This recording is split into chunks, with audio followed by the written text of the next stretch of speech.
Hi guys, Dorothy here, Professional Astrologer. Today I'm going to talk to you about the week of March 4th. What's going on in this week? Mercury retrograde happens this week. Uranus enters the sign of Taurus at the same day that we also have the new moon in Pisces. So there's quite a bit going on right at the beginning of this week. So I'm going to fill you in on what all that means and how you're able to use this, what to watch out for, and how to use it. I'm pretty optimistic when it comes to my forecast, so I really want to always give you a piece to take away so you know how to manage what's going on around you. So I'm going to fill you in on all of that and more. So don't go anywhere. I'll be right back.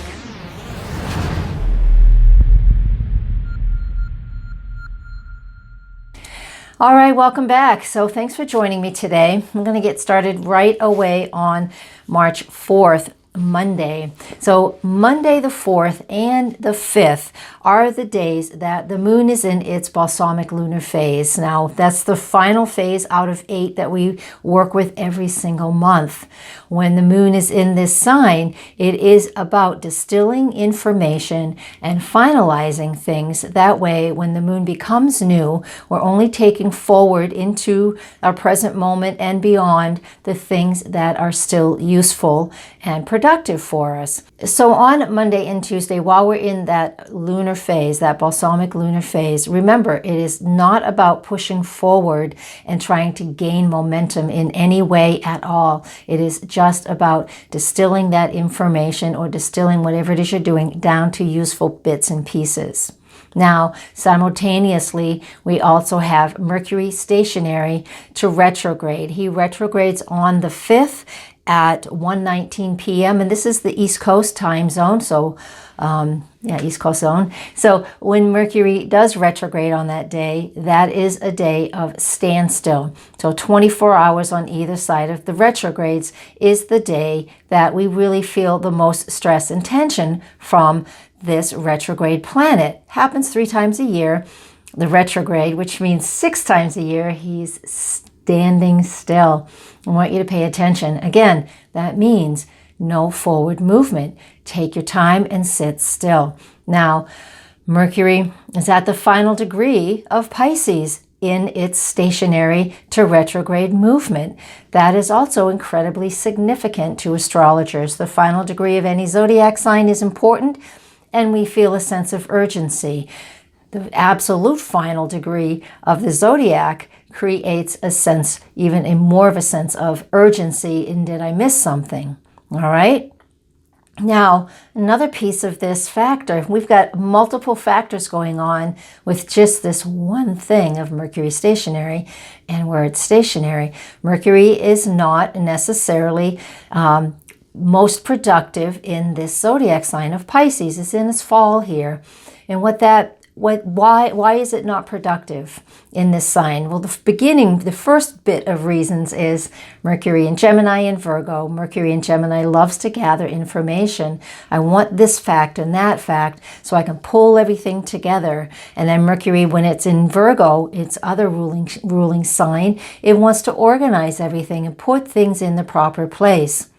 The opposite of Virgo is Pisces in his fall in this sign. So when he's in Pisces, and now he's stationary and will be retrograde for the next 3 weeks in this sign, this is not about organizing details at all. This is about, the best way to use this is to get into a more meditative place, a meditative space.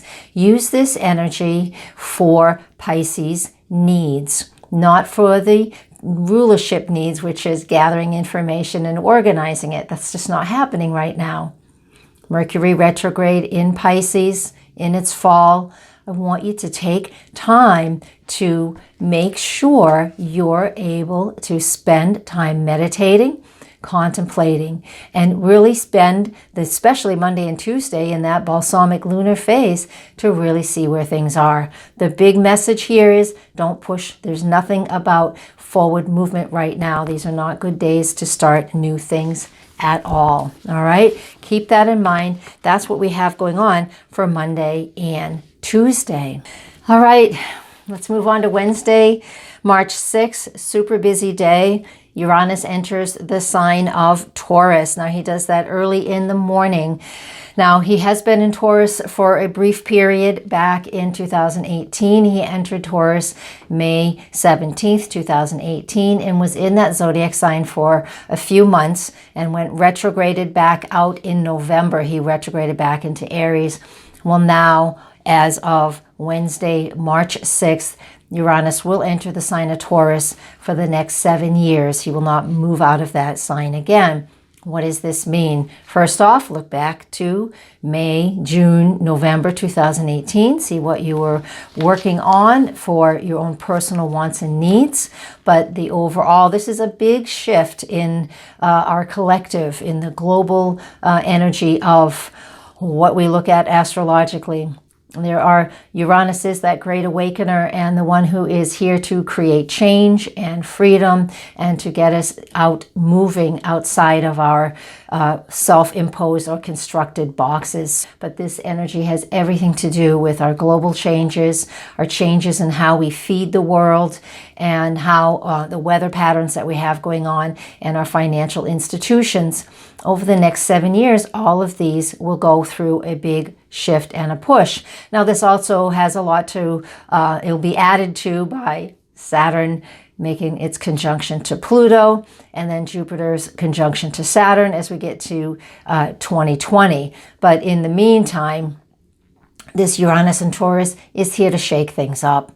Look at where it is in your chart if you're an astrologer and you're able to see this is the area that you're needing to sort of step away from what's normal and what's your pattern so you can grow and get a little more on that cutting edge of life so you can explore more things and new things. This is how we learn, by kind of going just to, a little outside our comfort zone so we're able to learn. Not so far out that we freak out and we freeze, but far enough out that we can really explore new things about who we are and just where we're going in the world. And that's a general look of that Uranus entering the sign of Taurus that is on March 6th. So simultaneously, the new moon on March 6th, that new moon East Coast time is at 11 a.m., 11:04 a.m. It's at the 15 degrees and 47 minutes of Pisces, which is actually the 16th degree of Pisces. And this has everything to do with allowing and things to flow. It's 1 degree away from Neptune, so we have a new moon with the moon, the sun, and Neptune. Now these guys are, all three of these are also in the middle between where Mars and Saturn are. So today with this new moon and the transit of the new moon, there we go, sextiles Mars and Saturn at the midpoint. What does all that mean? What that represents is setting goals based on, again, more spirituality, new things that you want to embody and bring into your life, whether it's meditation, and these are all Piscean things, meditation, more spirituality, figuring out how to understand and listen to your higher self, to your intuition, trusting your dreams.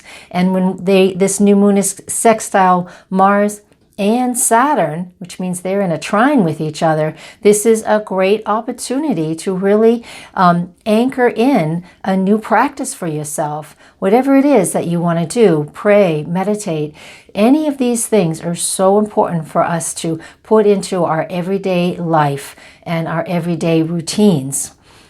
Connecting to Saturn, Saturn wants us to take the time to do the things that are important. All right. And Mars is all about taking that step and taking action in the things that we value the most, since it's in the sign of Taurus. So I want you to think about what is important for you with this new moon and in regards to setting goals based on what your spiritual practices are, how you want things to flow a little better and a little more easily in your life. We need to remember, too, that Mercury is still, it is retrograde, but he hasn't moved yet, so he's still stationary on this day. So you can set these goals and write these things down over the next few days, what you want your goals to be, all right? Just put them on paper and just sort of let them, marinate, if you will. It's like putting, your veggies in a marinade so you get that nice yummy flavor. You don't just pour it in and then take it back out 2 seconds later. You got to let things sort of simmer for a little while. And this is what we're going to do with this new moon. Since there's so much else going on this day too, we got to give it an opportunity for things to take their time. All right? Excellent. That is Wednesday, March 6th. And that's the big bulk of what this forecast is. So let's move on to Thursday. With the moon in Pisces as a waxing moon all day on Thursday, the most important thing is that we trust our intuition and engage in inspiration. And if we're dreaming, work with the dreams, even sitting down and taking time to daydream. And I know this is in the middle of a work week for a lot of people, but if you can find that space and that time to really just be inspired and to daydream, or again, write down your night dreams if you like, this is a great way to use Thursday's energy. But in the afternoon, the moon does enter the sign of Aries. East Coast time, it's at 3:27 p.m. when the moon enters Aries as a waxing moon. And so we're able to take some action. We'll feel a little more motivated at this point since the moon has picked up a little speed. Mercury is moving, even though he is in the retrograde stage. We have this ability to take some action. So that's what Thursday, Friday, and even part of Saturday is all about, because all 3 of these days all come together. Now, what else do we have going on? And yeah, that is Thursday, Friday, and Saturday. All right, moving on to Sunday, March 10th, because yeah, Thursday, Friday, and Saturday are all encompassed in that one little bit I just talked about. On Sunday, March 10th, the moon enters the sign of Taurus. It's in the middle, early morning on the East Coast. So depending on where you live, if you're in the UK, it's definitely morning. It's like 8 in the morning. West Coast, it's just after midnight. No, it's not. It's just after 11. The moon in Taurus, exalted in this sign, loves to be in the sign because the moon gets to have what she absolutely loves. It's the second best place for her. So she feels at home here. She's comfortable here. She wants things, stuff. What is it that she values? Now, right away, within a few minutes, she makes a conjunction to Uranus. And with that conjunction to Uranus, what this is about, we need to now be innovative and creative. Now, I know it's in the middle of the morning, early morning for most of us on Sunday. What does this mean? It just gives us that moment of inspiration. So have paper and pen nearby. If you feel inspired sometime early in the morning on Sunday, it doesn't matter what time of day, honestly, write these things down, because this moment in time will just be like a spark, and you'll be able to be very creative, thinking outside the box, and being very inspired to do things which you may not be able to do right now, because it's important just to get things on paper right now while we have all this other stuff going on. It's not about taking action, but it's definitely about getting that idea down. How many times I've had thoughts and ideas and I just forget to write them down, and then a few hours later it's like, I was going to write something down and I don't know what it is, and now I don't remember. So this is the type of day that we have on Sunday the 10th. So feeling very inspired and enlightened, if we are in the right place for it. That's always the most important thing too. Because if we've been feeling frustrated and stressed by some of these other things that we're not allowing to move through us, then it's not going to be an easy transit. But for the most part, I feel that we can use it in a fun and inspirational and creative way. And that is what we have for Sunday, March 10th. This is a written forecast as well. A little bit more information comes in the written forecast, and a little more comes through here. So please watch this one and read the forecast on my website, nhastrologer.com. You can just go and click on the tab for written forecasts. Thank you for being here once again. And is that all I want to talk about? Yes, it is. Blessings. Namaste.